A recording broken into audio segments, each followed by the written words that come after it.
Hey guys, what's up? Welcome back here to today's edition of Intuitive Angling, and much appreciated you guys checking out the video today and spending some time with me. And have a little departure from the normal video, guys. Got story time again. I'm going to tell you the story of the very first tournament I ever won, which was, I believe it was June of, when was that? June of 1985, I believe it was, down at Lake Texoma in Oklahoma. And really what I want to do here, I want to go over the win and explain to you the scenario behind it, what it meant to me, what it's like to win at that age, and just talk about in general what it feels like to actually win a bass tournament against a big field. I think you guys will find this pretty interesting. Also, guys, just a quick invitation. I'd like to invite everybody to please consider hitting that subscribe button here at Intuitive Angling. You guys have heard me talking. We're really trying to hit that 150,000 subscriber mark. That'd be much appreciated. And also, guys, I want to extend a big thank you from me and all my family here, all the kids, for everybody that's been using and bookmarking my Tackle Warehouse link for your tackle purchases. If you guys are one of the viewers that do that, thank you very much, because it means a lot to me and my family. Really appreciate that. Okay, guys, the very first tournament I won was a Redman tournament down at Lake Texoma in Oklahoma. Redman, which is now the BFL circuit. That's the old Redman. Back then, they had the All-American and all that. And leading up to this, I want to talk a little bit about the process and what this feels like and what it means. Because one of the things about when you get into bass tournament fishing and you really want to make a living out of it, or a career, or you're just really adamant about loving bass tournaments, you never know if you're ever going to win a tournament. I think that's on everybody's mind. It's like, am I ever going to win one? There's a lot of guys out there. There's a lot of really good anglers that have made a living in the sport and have qualified for a bunch of Bassmaster Classics that have never won a tournament ever. So to win a tournament, it's special. It always has been special, because to win a tournament, you got to have everything go right. You got to have the breaks go your way. Everything's got to fall into place. It's extremely difficult to win a bass tournament. The anglers out there that have won multiple tournaments and have won lots of tournaments, guys, I can tell you right now, that is an incredible accomplishment, because I've been doing this now for 45 years of tournament fishing, and I can tell you how rare it is to win tournaments. I mean, in my whole career, I have won, I've won 5 major tournaments in my life, and that's out of 45 years of doing it, and that's out of hundreds and hundreds of tournaments.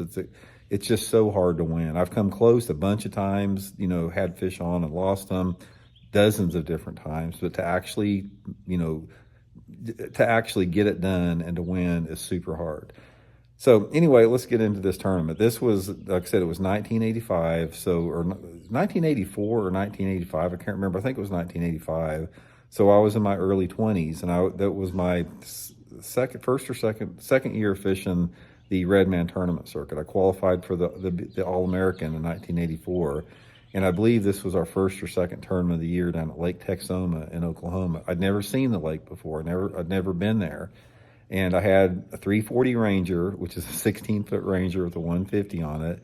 And again, I was confident in my fish catching abilities, but at the same time, I wasn't. I knew that I was young and I had a ton to learn, and there was so much about bass fishing I didn't understand. And one of the things that I've always done in fishing when I started out is I always tried to access the hardest places to get into, because I figured at an early age nobody would want to put the effort into it. So I really put a lot of effort into finding the remote areas and hard to get into areas. So anyway, all I had was a map of Lake Texoma, and I looked over the map, and I was trying to find some creeks that I could get way back into that may be hard to get into. And I found this one creek on the lake. It was probably 20 miles away from the takeout. And I wanted to try to get back in this creek because I could see the creek went way back up into the land there. So anyway, I ran up to this creek there, and I shut down, and it was a big bay, a big flat bay, and the creek was in the very back of it. But the back end of this bay, it was shallow and silted in. The water was only like a foot deep or so. And I could see the creek channel back there. I could see the old original creek channel way back in the flat there. So anyway, I got out of the boat. This was the day before the tournament practice, and I waded back through there trying to find a little bit deeper of an area. And most of it was, like I said, a foot, maybe a foot and a half deep. So I spent 3 or 4 hours trying to just walking back in there. I had my boat beached out in the middle of this bay, walked back in there, and I found a route in there that was a little bit deeper. It was maybe, foot and a half deep or so. And it was probably maybe, I don't know, 75 yards of this super, super shallow water. And I put some sticks in the water, went back out to my boat, got a run at it, and I ran in there, wide or probably 50 miles an hour. I scooted over that flat, throwing up mud, and then I fell back into the old original creek channel once I got back in this place, and I started fishing. I was flipping my standard deal, half ounce black and blue, or not black, black and blue, half ounce black jig with a black pork frog on it, or blue, I can't remember, 30-pound test, high visibility, strand monofilament line on my flipping stick. And this particular creek back in there, it went way back in there forever. And I was just, working my way back in there during the day, flipping and pitching isolated lay down trees.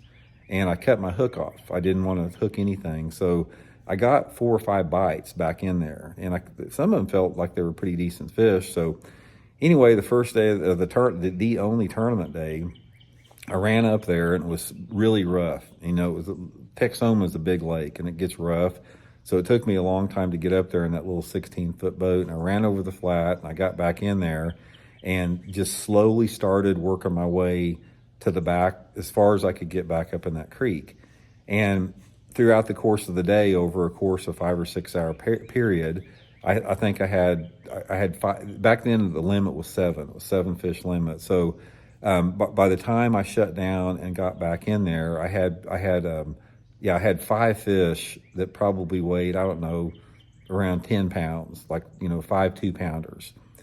And I'm at the back of the creek. So I'm looking at the watch and it's like, okay, it's time. It's time to go. By the time I run back in the rough water, I got to go. So I turn the boat around and I'm trolling out of there. I was going to troll out maybe, 50 yards and get up on plane in the creek and run out.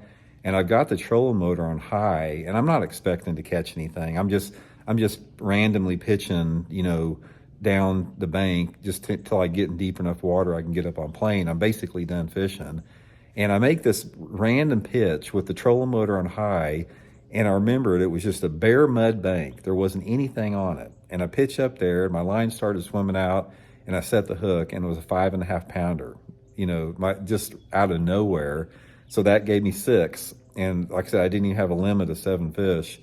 And ran back in, big waves, like, big for me back then. They were probably 4-footers or so, something like that. It took me a long time. And I get back in there and I win the tournament, early 20s against a bunch of hammers, guys. The guys like Terry Thomas and O.T. Fears and, just all the freaking Oklahoma hammers. And I couldn't believe it. I could not believe that I actually won a tournament against this field on a lake that I had never seen before. And I just remember driving home, and I was still living in my parents' basement, because I was wanting to fish professionally, and to actually get a win, a legitimate win under my boat. It wasn't like some buddy bass tournament or something. This was a legitimate draw tournament win, and the satisfaction that came with that. And guys, I can tell you right now, I wish everybody that loved tournament fishing could experience what it's like to actually win a tournament, because it's the greatest feeling in the world. It's like when you win a tournament, there is a sense of accomplishment from you putting in so much hard work and effort, and to see that manifest, it's so special because, like I said, you don't know if you're ever going to win one. Wins are few and far between. So that was just such a memorable experience. And even though that was 40 years ago, it's still super fresh in my mind. But anyway, guys, just wanted to share that story with y'all and hope you enjoyed it. We'll talk later.